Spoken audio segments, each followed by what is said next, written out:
finalizando aqui a última palestra do painel aqui de inovação e novos negócios, e a Caixa, a auditoria interna da Caixa, vem falar um pouco do que nós estamos empreendendo enquanto terceira linha de defesa para trazer mais segurança e avanços para os negócios da Caixa Econômica Federal.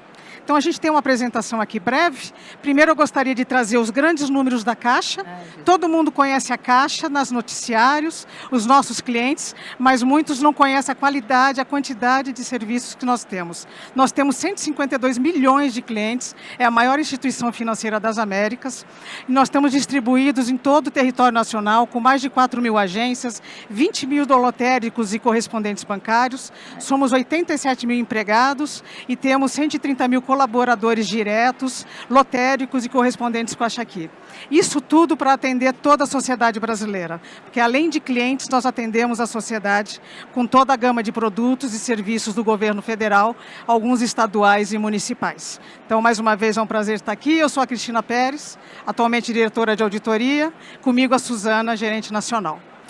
Bom, números da Caixa, né? Nós temos hoje 67% do mercado de habitação, temos de ativos próprios 1,8 tri, a carteira de crédito de 1,14 e pagamentos de benefícios sociais da ordem de 369 bilhões de reais, que são distribuídos através de todas as bolsas, recursos, na época da pandemia o auxílio emergencial e esses benefícios através da nossa conta Caixa Tem, que trouxe a bancarização, que é algo muito importante para a gente trazer a inclusão para a população brasileira. E através disso é que a gente traz a educação financeira para os maiores rincôncados desse país. Então nós estamos nas grandes capitais, nós estamos no meio da floresta amazônica, nos indígenas, no Pantanal, na região sul, enfim, em todo o nosso país, né? Então, nós temos muito orgulho de fazer esse trabalho, de atender toda a população. E aqui a gente vai trazer os destaques de como a auditoria interna faz para trazer segurança para todas essas operações. Então, diante de todos esses números, a auditoria hoje ela conta com 486 empregados. Nós estamos divididos em uma diretoria, uma superintendência, 5 gerências nacionais em Brasília que cuidam de todo o planejamento e acompanhamento que acontece no sistema financeiro nacional e governamental, e as nossas regionais espalhadas pelo Brasil para fazer a execução dos nossos trabalhos. Tá? Na parte de TI, indo já para a inteligência artificial, para os desenvolvimentos das novas metodologias para os trabalhos de auditoria, dos 486 empregados, hoje nós temos uma equipe de analytics especializada que conta com 16 profissionais, que conhecem tudo que há de mais moderno e de lançamentos de que estão acontecendo na infraestrutura, nas metodologias de nuvem, de cloud, de inteligência artificial, para a gente poder trazer mais segurança e abarcar mais trabalhos e mais otimização de recursos, tá, colegas? Então, mais uma vez, muito obrigada pela oportunidade e a gente começa a entrar agora na evolução dos nossos trabalhos. Bom, a gente ressalta que é muito importante a gente trazer aqui para vocês a evolução da auditoria interna na maturidade do uso de analytics na Caixa, né?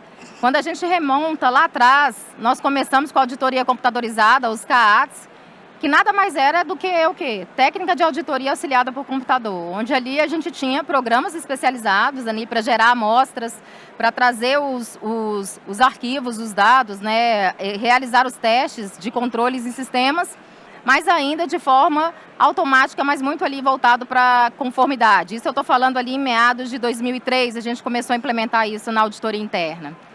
Evoluímos um pouco, em 2008 veio o conceito de auditoria contínua. Ali a gente já poderia falar um pouco mais de indicadores, a gente aumentou a nossa frequência de análise em determinados processos, a amplitude também, conseguimos ampliar, né, a nossa abrangência. Ali, quando a gente fala de auditoria contínua, o evento estava acontecendo, praticamente acontecendo, e o gestor já estava recebendo uma notificação da auditoria que permitisse que ele corrigisse aquela inconformidade num tempo mais breve possível. E todos os resultados dessa auditoria, ao final, eram utilizados para a gente poder consolidar e apresentar um parecer, um relatório baseado no processo. Entretanto, assim, apesar da auditoria ela ser voltada para risco, né, e a auditoria ela tem como essa missão a avaliação de riscos na empresa, ainda, né, na auditoria contínua, lá em 2018, a gente ainda tinha um viés muito forte em conformidade. Em 2017, a gente deu um grande salto quando a gente conseguiu amadurecer o uso de analytics na auditoria. Quando a gente fala desse uso de analytics, nesse momento a gente começou a trazer ali modelos estatísticos, técnicas de estatísticas para poder trazer inteligência para os nossos trabalhos de auditoria. Ali a gente começou a trabalhar indicadores modelados completamente baseado em riscos, trazer escoragem, trazer pontuação para que a gente pudesse, de fato, ir naquilo que é mais crítico para a empresa. Então, nessa fase, em 2017, a gente teve uma grande capacitação ali do nosso corpo técnico e a gente conseguiu dar essa evolução. De 2017 para 2019, a gente pode dizer que ali no meio a gente estruturou na auditoria algo que foi muito relevante, um conceito que a gente usa que é de laboratório, né? O que é um laboratório na auditoria? O laboratório nada mais é que a gente tem um problema de negócio, um assunto crítico para ser tratado pela auditoria, e a gente coloca ali dentro aquela pessoa que conhece muito o negócio, as nossas referências de negócio, com os nossos auditores especialistas e que conhecem o Analytics no modo avançado. Esse laboratório ali, a gente foi com um conceito disruptivo no sentido de não tem a obrigatoriedade de sair algo, mas sempre saiu algo, né, Cris? Foi algo que deu, de fato, match. Ali a gente não vai para o laboratório com uma tecnologia pré-definida, com um modelo pré-definido para sair. A gente vai, de fato, encontrar a melhor solução tecnológica para aquele problema. Então, aí a gente começou a avançar. E em 2019, a gente já estava aplicando inteligência artificial nos nossos trabalhos de auditoria. Em 2019, teve esse avanço. A gente começou a usar Machine Learning, PLN, né, em vários processos de auditoria e a gente teve muitos ganhos em relação a isso. Quando a gente fala de IA generativa ainda é um desafio, está na boca de todo mundo. Hoje eu acho que é o que mais a gente escutou aqui nesse congresso da FEBRABAN, inteligência artificial e IA generativa. A IA tradicional ela já está instalada nos bancos, é fato. A IA generativa ela vem para complementar. E na auditoria interna hoje a gente não tem nada implementado, mas já temos inúmeras questões, insights e possibilidades para que a gente possa avançar. E como a auditoria ela trabalha com planejamento, por isso que está 2025, porque em 2025 teremos IA generativa na auditoria. E para a gente trazer e conseguir materializar aqui para vocês o que a gente, de fato, a gente faz na auditoria e da forma que a gente faz, a gente trouxe desde o início. Painel de auditoria. O que é o nosso painel de auditoria? Ele nasceu da necessidade da gente ter mais assertividade na seleção dos nossos trabalhos, né? A gente precisava ter uma flexibilização na seleção das unidades de acordo com o critério, com o cenário nacional, né? Tudo muda. A Caixa Econômica, por ser do governo federal, muita coisa acontece em pouco tempo. Então, a gente precisava dessa flexibilidade e rapidez e a disponibilização dos arquivos de imediato para os auditores que estavam executando o trabalho. Então, isso foi um salto. A gente desenvolveu essa solução, né, que monitora situações de risco da empresa, sempre com foco ali, nesse caso, da primeira linha das unidades, que permitiu, de fato, a gente avaliar os indicadores mais críticos e de acordo com o cenário do momento, né. Iniciamos esse trabalho com indicadores descritivos, né, estudando ali o passado, como que estava acontecendo para a gente poder focar a realização dos nossos trabalhos. Hoje, nós já usamos inteligência artificial nesses painéis, porque nossos indicadores migraram nem todos, né? Mas a gente tem indicadores preditivos. Então, assim, começou apenas com uma análise descritiva de dados e hoje a gente já trabalha com análise preditiva de dados em cima desses painéis. Quais foram os benefícios? Escalabilidade, né? A gente conseguiu escalar isso em termos de quantidade de trabalhos, assertividade e redução do custo. Como a Cristina falou, a Caixa está em todos os municípios, presencialmente seria impossível, mas hoje a gente consegue mediante esses painéis. A carinha do nosso painel é essa, a gente tem ali, o auditor ele pode selecionar os indicadores de acordo com os critérios, né, que foi pré-estabelecido no escopo do trabalho. Tem um gráfico de radar que já sinaliza para ele onde estão as situações mais críticas do produto, da unidade. Um gráfico ali que tem um mapa de calor para sensibilizar quais são as regiões que estão chamando mais atenções. E hoje a gente está com a faixa de 95 indicadores trabalhando com a forma de painel. Uma outra solução que trouxe muito ganho para a auditoria foi o uso de grafos, né? Na auditoria interna da Caixa, a gente tem muita necessidade de fazer auditoria que precisa identificar relacionamentos. diversos e cada dia que passa esses relacionamentos estão mais complexos. Então essa solução que nós utilizamos hoje na auditoria é uma solução que a gente ganhou muito em tempo, escala, né? Ele é assertivo, a gente foi evoluindo ao longo do tempo essa solução. É uma solução que eu brinco assim, que a gente precisa muito da parceria da tecnologia da Caixa, que cada dia que a gente avança na solução, a gente precisa de mais processamento, a gente precisa de mais recursos, porque a gente começa a colocar mais relacionamentos e mais possibilidades. É uma solução extremamente assertiva, pontual, ela permite uma visualização rápida e fácil pelo auditor.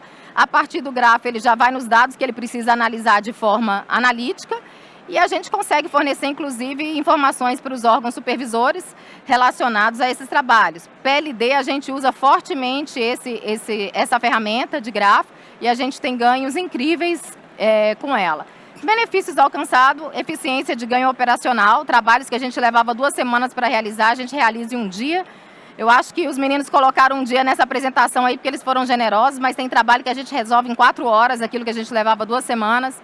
Então foi algo que veio para agregar. E combinado com outras soluções, a partir das soluções do grafo, a gente consegue utilizar a inteligência artificial também para outras soluções. Pode passar. Aqui é só mostrando ali alguns possíveis relacionamentos, né, que a gente utiliza dentro dos grafos. Pessoa física, contrato, aí não tem nem metade do que a gente utiliza, né? A Caixa, quando precisa avaliar PLD, entra lotérico, CCA. Então tem muitas questões que a gente pode colocar e vai ampliando essas teias. Ele trabalha de forma clusterizada e a gente tem um ganho muito grande em relação a isso. O próximo caso que a gente traz é o uso nas ouvidorias, né? A nossa ouvidoria ela já tem indicadores de acompanhamento, mas a auditoria interna precisava trazer outros benefícios para essa abordagem, até porque a política de relacionamento com os clientes é um pilar muito sério para a Caixa no momento, tá? A gente preza muito por melhorar a experiência para o cliente e isso com certeza vai trazer menos reclamações, menos ouvidorias, menos demandas por informações, né? Então, a auditoria, ela trouxe uma solução usando também PLN e Machine Learning, onde a gente trata a cada uma das ouvidorias avaliando outras reclamações que estão contidas numa só. Antigamente, a gente tinha um sistema que classificava cada reclamação por uma operação, por um tipo de erro. E a gente agora consegue fazer combinações, colocando até 13 motivos de reclamação. Então, por muitas vezes, o cliente faz uma reclamação sobre o cartão, mas ele quer falar também sobre o contrato habitacional, ele quer falar sobre o FIES, que é um produto de governo, ou que ele quer falar sobre o atendimento de um gerente na agência. Então, antes a gente tinha várias classificações individuais que não traziam o cerne que atendesse integralmente aquele cliente. Dessa forma, a gente conseguiu trazer uma informação com mais qualidade, a maior assertividade nas informações para a alta administração poder fazer as melhorias e para os órgãos de controle e também um suporte mais adequado no relacionamento com o cliente. Então, com isso, a gente traz aqui um exemplo de um gráfico real do ano de 2023 para 2024, que isso pode ser visto como se fosse para cartões, como se fosse para suitability, como se fosse atendimento a clientes, tá? Ou de agência, né? Aqui a gente ocultou o título, até pela reserva, mas é um gráfico real da evolução que essa metodologia traz de assertividade, de responder ao cliente e resolver a dor desse cliente no primeiro contato que ele faz, né? Então, isso melhora o relacionamento, melhora o índice de cobertura e traz mais segurança para a unidade. Cada vez que a auditoria interna desenvolve uma dessas ferramentas, isso é repassado para o gestor do produto, do negócio, e isso retroalimenta o processo e traz mais segurança para a administração. Um outro uso que a gente trouxe para vocês aqui é o nosso painel de compras e contratações, né? Também foi uma evolução. A Caixa é muito grande, a gente tem inúmeros contratos anualmente, a gente tem que auditar boa parte desses contratos. Somos poucos para fazer tudo que a gente tem que fazer, então a gente precisava de uma solução que nos ajudasse. Antes de implementar a inteligência artificial na seleção dos nossos contratos, nós temos um modelo especialista, que dentro desse modelo especialista nada mais é do que atribuir algumas variáveis com alguns pesos para que nos ajude, né, a selecionar os contratos. de forma mais assertiva para que a gente possa ter mais eficiência operacional e auditar aquilo que de fato é mais relevante para a empresa. Pensando como que a gente pode melhorar isso? Vamos usar um pouquinho de inteligência artificial a partir dos inúmeros trabalhos que já fizemos, né? Então, desenvolvemos um modelo lá também com o uso de machine learning, que aprendeu com todos os trabalhos que nós executamos ao longo dos anos, aí, eu acho que nos últimos 5 anos que a gente utilizou, para ensinar a máquina, e a máquina aprendeu direitinho, né? Então, assim, hoje a gente tem uma seleção de contrato assertiva rápida, né? Temos todas as bases de dados dos contratos, ele foi treinado a partir das criticidades dos trabalhos que a gente faz, né? Junto com outros fatores, e hoje a gente tem essa assertividade, né? E o benefício, eficiência operacional, assertividade na escolha, né? A auditoria da Caixa ela é muito elogiada nessa parte de auditoria de contratos pelo TCU, né? Assim, o TCU, inclusive, a gente apresentou para o TCU uma vez o nosso modelo e foi muito bem validado por eles também. Então, ajudou demais a utilização da inteligência artificial no planejamento e seleção dos contratos, e estamos evoluindo para ajudar o pessoal da execução também ao longo da execução dos contratos. Aqui é só uma demonstração mesmo que mostra ali a comparação ali do modelo especialista com o modelo de machine learning, onde as notas do machine learning ali bem ratifica aquilo que a gente já conhece, o conhecimento humano, e direciona a nossa amostra e a nossa seleção. Obviamente, sempre passa pelo aquele olhar, o nosso olhar, né? Porque a inteligência artificial não dispensa o nosso conhecimento e o nosso critério, o nosso crivo a partir do conhecimento instalado da empresa em nós. O último caso que a gente traz, o nosso 5º caso, é a automatização do FCVS. É um fundo de governo de compensações de variações salariais. Isso diz respeito a contratos habitacionais, principalmente os assinados, adquiridos na década de 60 e 70. Então, nós estamos falando de coisas que aconteceram há 50 anos atrás e que ainda traz operações que têm que ser pagas pela União para as instituições que geraram esses créditos na época. Nós estamos falando ainda de um passivo, de um ativo de 90 bilhões de reais. Então, todas as instituições financeiras, as maiores instituições financeiras, algumas cooperativas e Poupex ainda têm esses recursos, e esses valores eles precisam ser novados e pagos pelo Tesouro Nacional para quem detém esses contratos. Essa administração é feita pela Caixa, e a auditoria interna tem um papel importante na verificação da regularidade desses contratos. Uma das maiores causas de impedimento dessa inovação é a taxa de juros de cada contrato, onde a gente tem origens de terceiros e origem própria. A diferença na regularidade desses contratos é o dobro da taxa de juros. Então, a gente está falando entre um contrato feito com recursos de terceiros, ter uma taxa de 3% ao ano, e a de recursos próprios 6% ao ano.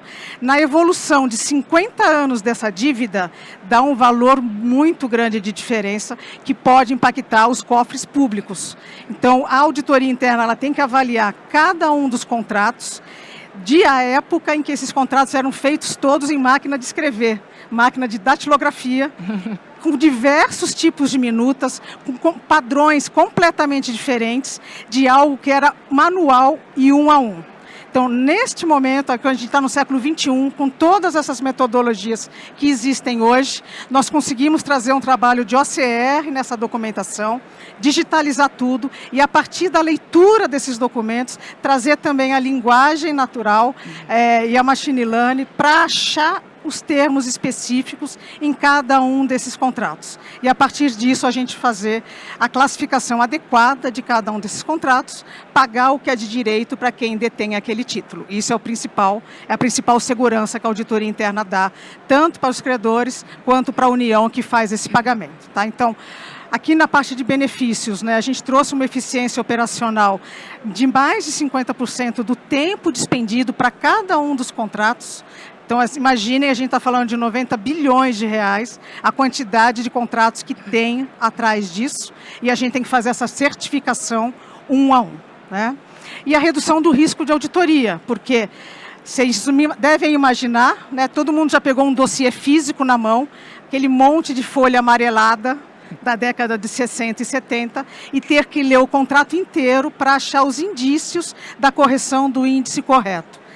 Com a OCR e a Machine Learning, a gente consegue dizer quais são as principais palavras para a ferramenta localizar isso no contrato e trazer a assertividade desse painel. Então, aqui é um exemplo de um painel onde a gente tem ali a coluna, né, probabilidade de recurso de terceiro, um índice de 99% de acerto em cada um dos contratos. E alguns vão diminuindo, mas a gente tem, na média, 78,94% de qualidade da OCR para essa operação. Essa operação ela tem uma data para acabar, por lei, isso acaba em dezembro de 2026. A partir de 2027 de janeiro, a União dá quitação total a esses valores, mas o risco, né, e a força de trabalho empreendida nesses anos finais é trazer essa conferência para nenhuma das partes perder recursos, né? Quem tem os contratos recebeu o valor correto pelo investimento que fez, pela aquisição que fez, e a União também pagar na medida certa o que é de sua responsabilidade, tá? É um desafio grande, mas com os novos desenvolvimentos, com o trabalho conjunto entre a auditoria e as áreas negociais, a área de cliente, a gente consegue trazer maior assertividade, maior resultado e segurança. Indo aqui já para a nossa tela final, a gente gostaria de trazer um pouco dos desafios do que uma auditoria traz numa empresa pública que não pode comprar ferramentas, né, e construir sozinho dentro das suas necessidades. Aí, Suzana? Isso. O primeiro desafio que a gente traz, como vocês observaram, nós temos 13 auditores que têm um conhecimento avançado em Analytics. Então, a gente precisa ampliar esse conhecimento dentro da auditoria. E quando eu falo ampliar o conhecimento da auditoria, não é trazer mais pessoas para a auditoria, mas é capacitar a nossa equipe, porque nós temos uma equipe extremamente capacitada, com conhecimento ali de intermediário para avançado, e a gente está fortalecendo essa equipe para que a gente possa expandir, né, as nossas soluções baseadas em inteligência artificial. Outro desafio que a gente tem é alargar a utilização, expandir a utilização de IA preditiva. Hoje nós temos indicadores de IA preditiva, mas a gente precisa ampliar isso. Porque a gente já passou do momento da auditoria estar só contando para o gestor o que aconteceu. A gente tem que trazer para o gestor, agregar valor para o gestor, para onde aquilo ali pode ir e quais as medidas que o gestor pode tomar para que aquilo de fato não aconteça. Então, isso é um desafio e a gente está trabalhando para isso em produtos na auditoria, produtos e processos na auditoria. Experimentação e implementação da IA generativa. A IA tradicional ela está instalada em todos os bancos, né? A IA generativa ela vem para complementar a IA tradicional. A auditoria interna ela precisa ter esses conhecimentos para quê? Para que a gente possa melhorar os nossos processos. O processo auditar carece disso, carece dessa ajuda de eficiência operacional, trazer IA generativa para construir relatórios, né, para ajudar o nosso processo ali, coisa que toma tempo e que poderia ser feito de fato pela máquina. E a gente precisa ter esse conhecimento instalado de IA generativa porque a organização inteira está indo para isso também, né? A organização está se estruturando com um centro de excelência voltado para a inteligência artificial, outro centro de excelência voltado para a inteligência de dados. A auditoria sozinha, ela não faz, ela precisa do apoio da tecnologia, a Caixa, né, a organização como um todo, ela precisa ter os dados bem estruturados, bem sólidos, porque a IA generativa, ela precisa disso, né? A IA generativa, ela precisa de responsabilidade, ela precisa de uma governança bem instalada, ela precisa de avaliação de segurança e a gente não pode estar fora disso. Porque a gente precisa estar preparado para auditar os modelos que serão implementados na instituição utilizando IA generativa. Hoje a gente já utiliza a IA tradicional porque o negócio utiliza inteligência artificial.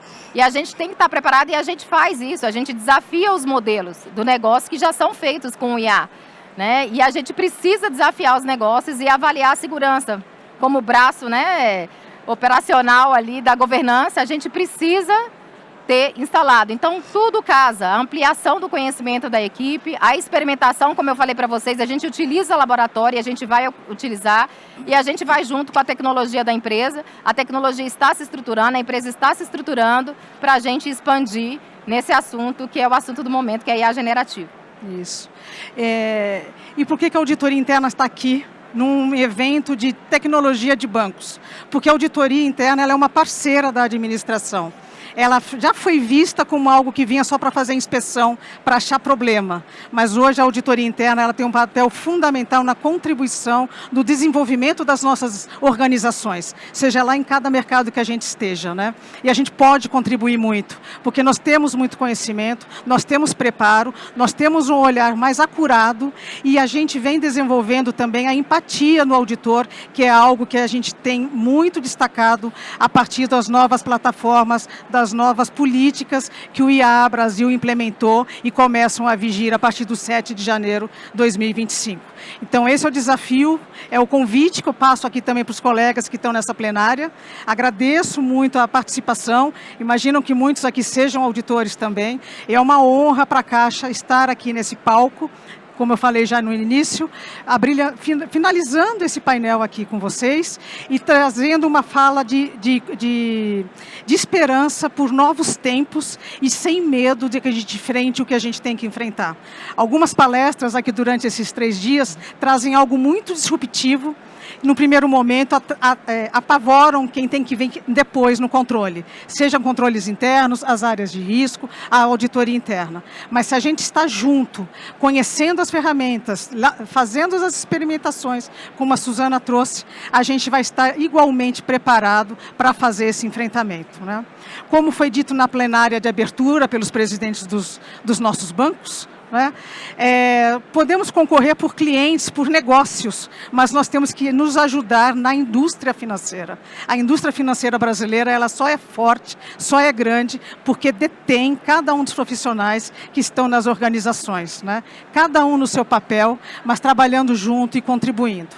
Isso tudo só vai para frente se as lideranças fizerem esse papel.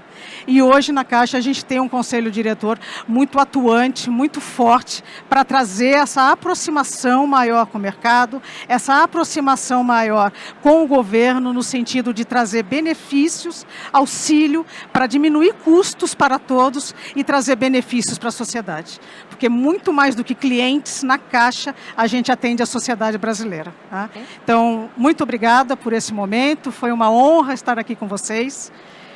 Obrigada. E é isso, obrigada, né, Suzana? muito obrigada, Muito obrigada, foi uma Suzana, honra. por dividir esse palco com a gente. Obrigada a você, Cris.